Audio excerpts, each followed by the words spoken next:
L'homme ne vivra pas de pain seulement, mais de toute parole qui sort de la bouche de Dieu. Voici votre moment de méditation quotidienne.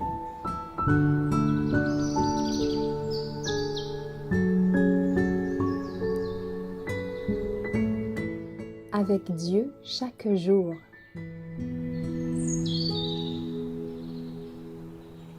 La nourriture de mon âme, le 22 janvier.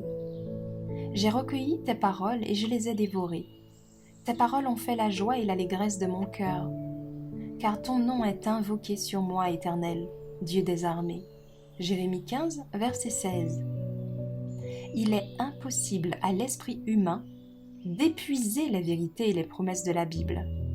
L'un comprend la gloire céleste d'une certaine façon, l'autre d'une façon différente, mais on ne parvient à en distinguer que de faibles lueurs.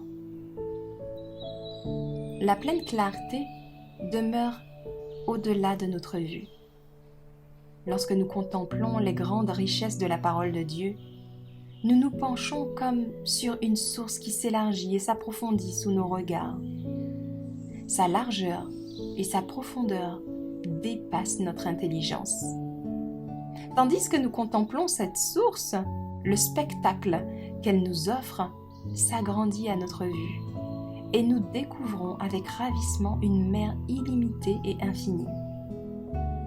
Une telle étude offre un pouvoir vivifiant. L'esprit et le cœur acquièrent une force nouvelle, une nouvelle vie. Ces constatations sont la preuve la plus évidente de l'autorité de la Bible.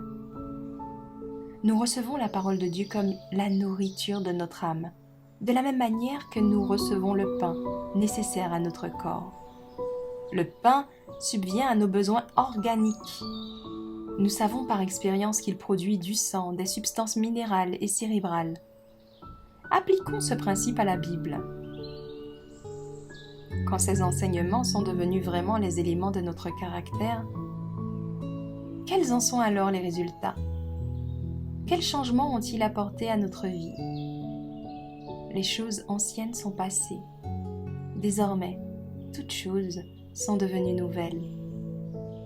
Par la puissance de l'Évangile, des hommes et des femmes ont brisé la chaîne de leurs habitudes pécheresses. Ils se sont dépouillés de leur égoïsme.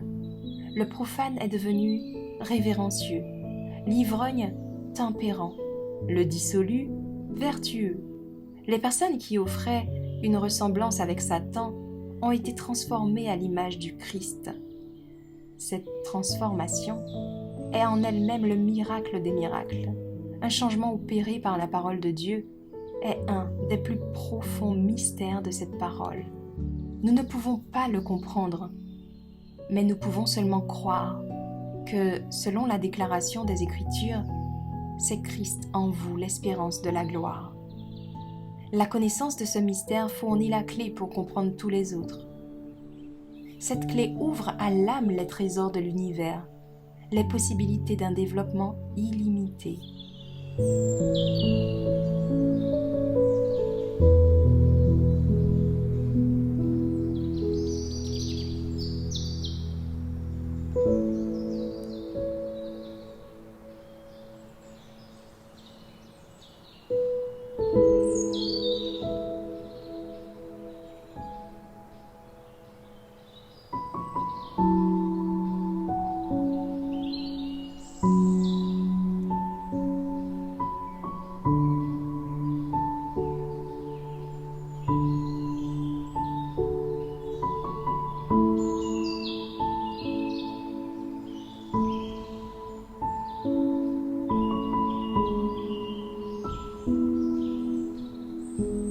Merci d'avoir écouté cette présentation. Assurez-vous de nous rejoindre demain pour votre moment de méditation quotidienne avec lereste.org.